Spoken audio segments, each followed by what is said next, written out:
Hello guys, welcome back again, and today we are going to discuss about the most important topic for class 12th, that is ecology and environment. And पूरा discuss करेंगे हम tricks से, जो कि most exam में आता है, mostly आपकी नीट में या फिर कोई से भी ऐसा एग्ज़ाम जिसमें आपकी साइंस आती है। तो क्लास 12th एनसीईआरटी इकोलॉजी और पूरी ट्रिक से देखेंगे हम, ठीक है।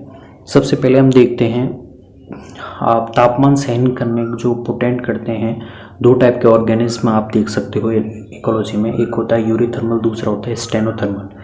यूरीथर्मल एक ऐसे ऑर्गेनिज्म होते हैं जो कि का व्यापक परास को सहन कर सकते हैं, यानी कि तापमान की एक बहुत परास होती है, व्यापक परास उसे सहन कर सकते हैं। जबकि स्टेनोथर्मल होते हैं वो एक लिमिटेड परास तक ही जीवित रह सकते हैं, उससे ज़्यादा अगर टेम्परेचर दोगे या तो वो पलायन करेंगे या फिर वो कई सारी स्टेज होती हैं जैसे एस्टिवेशन है, हाइबरनेशन है, डायपोज है, वो दिखाएंगे वहाँ पे, ठीक है।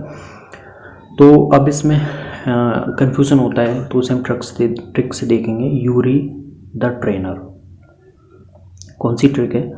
Yuri the trainer.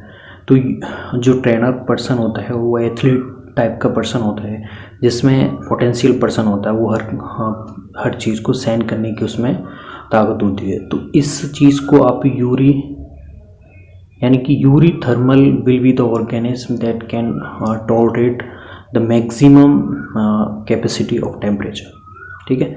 तो आपकी ट्रिक है यूरी द ट्रेनर। और ट्रेनर पर्सन कैसे होते हैं? जो कि कई सारी चीज़ों को सहन कर सकते हैं। तो यहाँ पे आप इस ट्रिक से यहाँ पे यूरीथर्मल को एलेबोरेट कर सकते हैं, यानी कि यूरीथर्मल ऐसे ऑर्गेनिज्म होंगे जो कि व्यापक परास को सहन कर पाते हैं। एक बार यूरीथर्मल हो गया तो बचा कुचा कौन सा हुआ? स्टेनोथर्मल, जो कि सहन नहीं कर पाते हैं। के बाद में मैंने बताया था टेम्परेचर ज़्यादा दोगे तो वहाँ पे तीन कंडीशन हो सकती हैं, या तो हाइबरनेशन होगा, या फिर एस्टिवेशन होगा, या फिर डायपोज होगा। डायपोज आपकी जूप्लैंक्टन में देखने को मिलता है, जिसमें आपकी ग्रोथ है वो सस्पेंड हो जाती है। एस्टिवेशन है जो कि गर्मी की कंडीशंस में वो अपने बीएमआर को बहुत लो कर देते हैं, जीरो कर देते हैं। ऐसे ही सेम कंडीशन विंटर में भी होती है। तो ये किस में होती है? शीत निष्क्रियता आपके भालुओं में देखने को मिलती है। ग्रीष्म निष्क्रिय आपके स्नेल्स यानी कि घोंघों में देखने को मिलती है, ठीक है, घोंघों में, मछलियों में, अकॉर्डिंग टू एनसीईआरटी, ठीक है। मैं 12th एनसीईआरटी की बात कर रहा हूँ यहाँ पे। तो ये तीन चीज़ें हैं। अब इसमें आप डायपोज, जूप्लैंक्टन तो याद कर लोगे, ठीक है, ये बेसिक सा है। लेकिन यहाँ पे हाइबरनेशन और एस्टिवेशन में ऑलवेज कंफ्यूजन होता है कि कौन सा ग्रीष्म है, कौन सा शीत है। तो यहाँ पे मैंने एक और ट्रिक्स तैयार की है। वी नीड एसी इन गर्मी। गर्मी में हमें एसी की ज़रूरत होती है, जिसमें कौन सी गैस होती है? फ्रीऑन गैस होती है, अकॉर्डिंग टू क्लाइमेट, एसी। तो एसी एस्टिवेशन के फर्स्ट आगे के जो दो वर्ड हैं, दो शब्द है, वो निकालिए यहाँ पे। तो एसी, तो एस्टिवेशन में कौन सा होगा? अब गर्मी से आप निकाल सकते हैं यहाँ पे ग्रीष्म निष्क्रियता। तो ऐसे वर्ड को आप मैच करिए। तो ग्रीष्म निष्क्रियता से गर्मी हो गई और एसी से आपका एस्टिवेशन हो गया। तो वी नीड एसी इन गर्मी। तो एस्टिवेशन से आपकी ग्रीष्म निष्क्रियता हो गई, और बचा कौन सा? हाइबरनेशन। तो उससे आप एक याद कर लोगे तो दूसरा अपने आप हो जाएगा, ठीक है। अब हम आते हैं समष्टि के आयु पिरामिड की तरफ। तो ये आयु पिरामिड भी एग्जाम में पूछे जाते हैं, उनमें ऑलवेज क्वेश्चन गलत होते हैं। तो तीन पिरामिड देखते हैं, एक में जनसंख्या घटती हुई, एक में स्थिर होती है, एक में बढ़ती हुई दिखाई देती है। तीन आपको समष्टि में ऑर्गेनिज्म एज ग्रुप के देख सकते हो आप। एक जिसमें इन्फेंट होते हैं, दूसरा रिप्रोडक्टिव एज के होते हैं, थर्ड होते हैं ओल्ड एज पर्सन। तो यहाँ पे देख सकते हो जनन, यहाँ पे इन्फेंट है, ठीक है, बीच में आपके रिप्रोडक्टिव होंगे, और सबसे ऊपर हैं सीड्स पे आपके कौन से हैं? ओल्ड एज पर्सन, ठीक है। तो जहाँ पे इन्फेंट की संख्या ज़्यादा होगी, यानी कि जन्म से पूर्व वाली जो आयु के ऑर्गेनिज्म है उनकी संख्या ज़्यादा होगी। तो यहाँ पे दो ऐसे पिरामिड हैं, एक इसमें ज़्यादा है, एक इसमें ज़्यादा है, ठीक है। तो जिसमें जन्म के यानी कि ओल्ड एज पर्सन की संख्या बहुत कम होगी, तो उसकी ग्रोथ रेट कैसी होगी? बढ़ती हुई। जैसे ये वाला आयु पिरामिड आपका बढ़ती हुई जनसंख्या दिखाता है।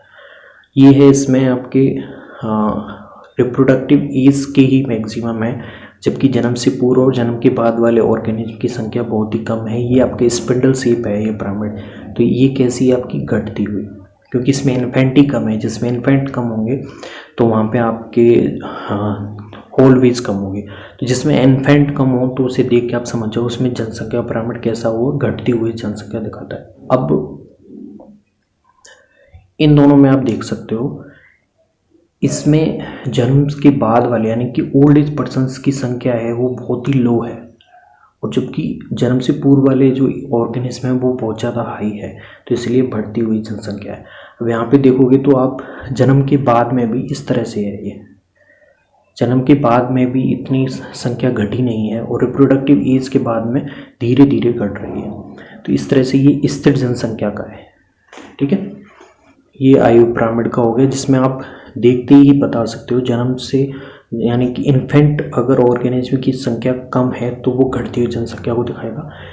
अब जिसमें ज़्यादा है तो वो दो हो सकते हैं, एक स्थिर जनसंख्या का, एक बढ़ती हुई जनसंख्या का। स्थिर जनसंख्या का आप कंपैरिजन कर सकते हो, उसमें रिप्रोडक्टिव एज और ओल्ड एज पर्सन की संख्या है ना वो धीरे धीरे कम होगी।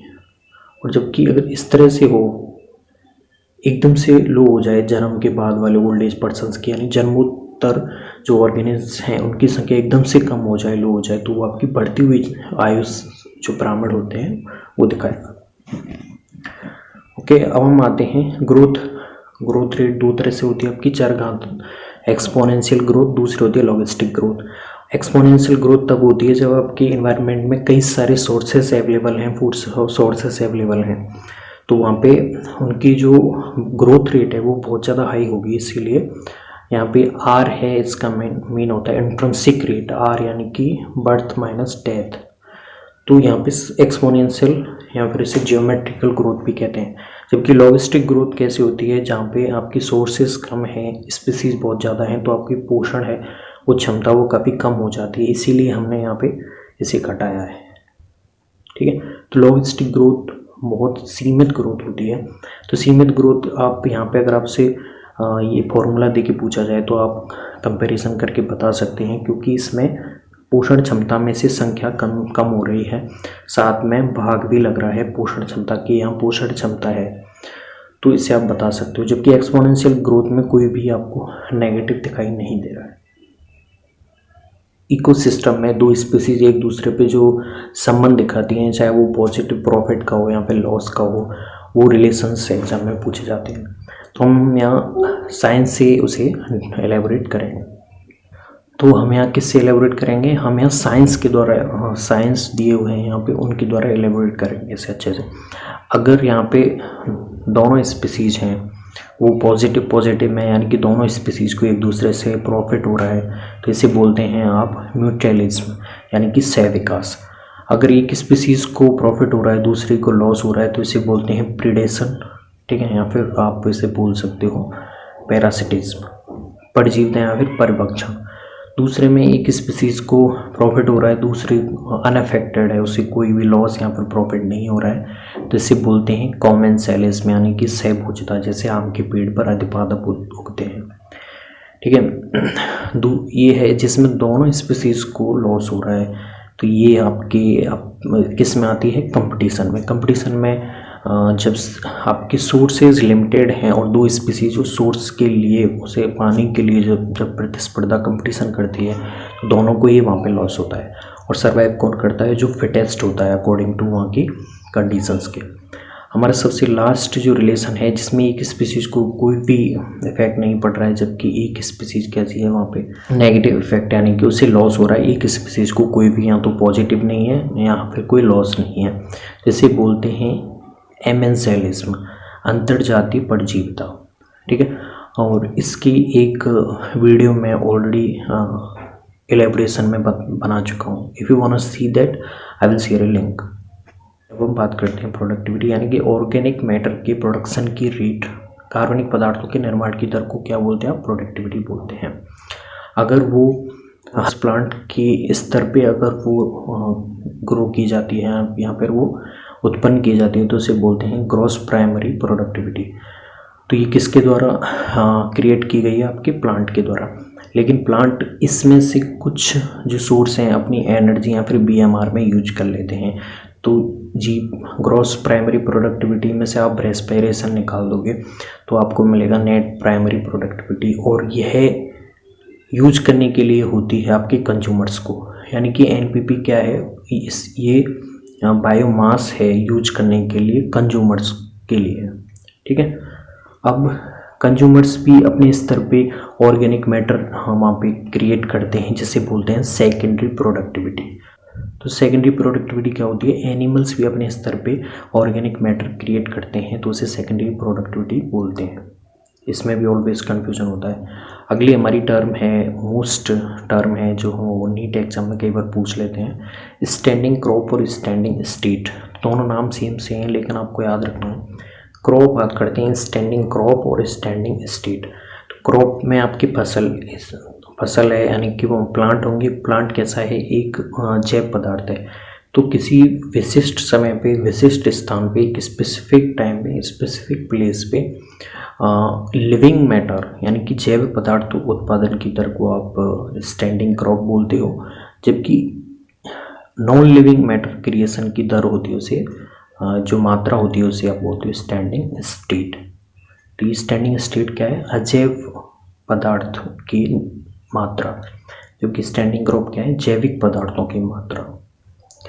ये मेन कन्फ्यूजन है। अब पिरामिड्स की बात करें तो दो पिरामिड होते हैं जो आपको याद रखने हैं, जो इन्वर्ट होते हैं। ऊर्जा का पिरामिड हमेशा सीधा होगा, समुद्र में जैव भार का पिरामिड हमेशा उल्टा होता है, और एक पृथ्वी संख्या का पिरामिड होता है वो हमेशा उल्टा होता है। ये भी एक बेसिक सी टर्म है। अनुक्रमण देखें, समय के साथ जो आपकी समुदाय में क्रमिक जो विकास होता है उसे बोलते हैं आप सक्सेशन।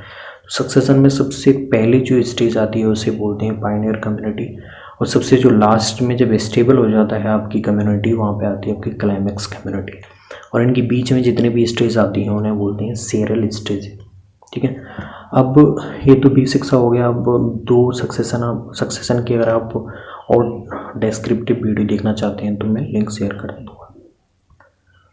दो सक्सेशन होते हैं, एक तो हाइड्रोसीयर होता है और एक जीरोसीयर होता है। तो हाइड्रोसीयर में पायनियर स्पीसीज कौन सी होती है, फाइटोप्लैंक्टन होते हैं। जीरोसीयर में आपकी लाइकेंस सबसे पहले आने वाला कम्युनिटी होती है।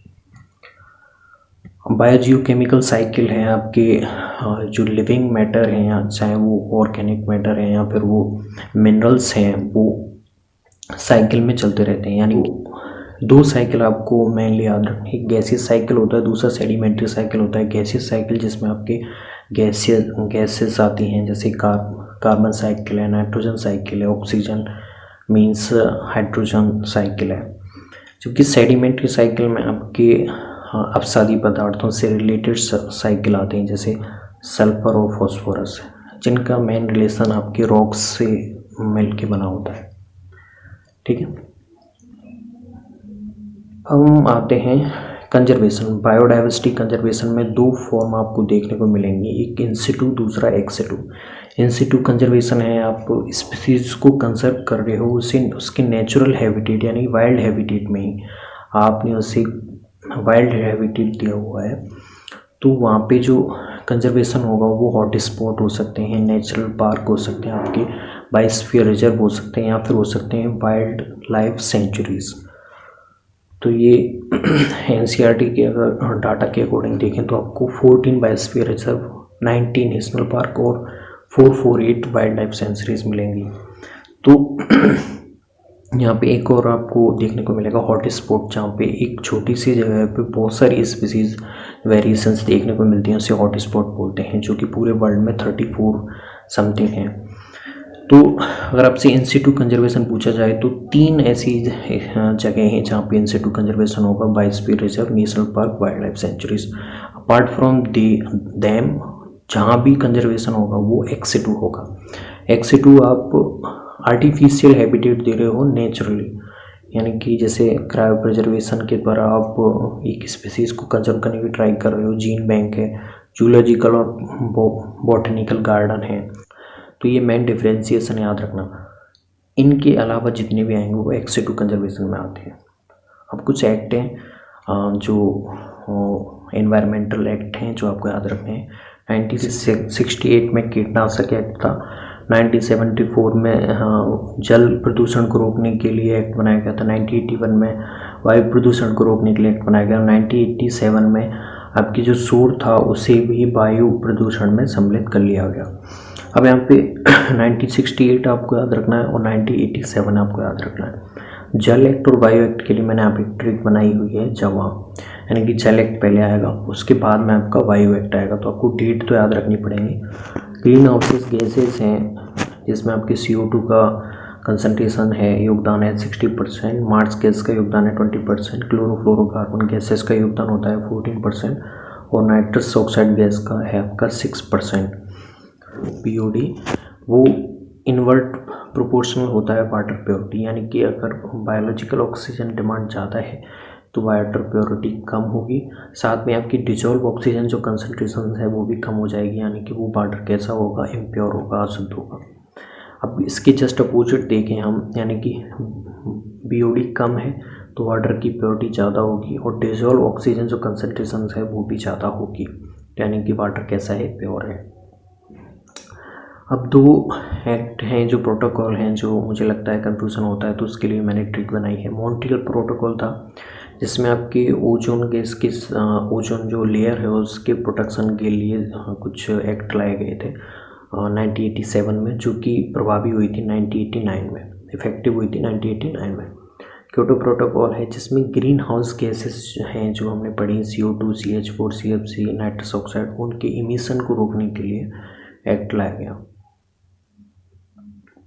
ठीक है, अब यहाँ पे सबसे ज़्यादा कन्फ्यूजन होता है मॉन्ट्रियल प्रोटोकॉल और क्योटो प्रोटोकॉल में। ठीक है, तो यहाँ पे मैंने एक ट्रिक बनाई है, मोना इसी स्पेसिफिक पर्सन, तो उसकी फेस पर क्या रहता है, ओज, यानी कि तेज रहता है। तो मोना के फेस पर क्या रहता है, तेज रहता है, ओज रहता है, तो मोन से हो जाएगा मॉन्ट्रियल प्रोटोकॉल। ठीक है, ओज से ओज, ओजोन के फर्स्ट आगे के जो 2 लेटर हैं ओज, तो मॉन्ट्रियल प्रोटोकॉल आपका कौन सा है, ओजोन गैस, ओजोन लेयर के प्रोटेक्शन के लिए। बाकी बचा हुआ क्योटो प्रोटोकॉल कौन सा हो जाएगा, आपकी ग्रीन हाउस गैसेस के एमिशन को रोकने के लिए। वापस से देख सकते हो आप, मोना की फेस पर ओज है, मोन से आपका मॉन्ट्रियल, ओज से आपका ओजोन लेयर। तो ये थे कुछ tricks and tips for the whole ecology. तो आगे हम कई सारी ऐसी ट्रिक के साथ वापस से डिस्कस करेंगे। If you have any problem then comment down below.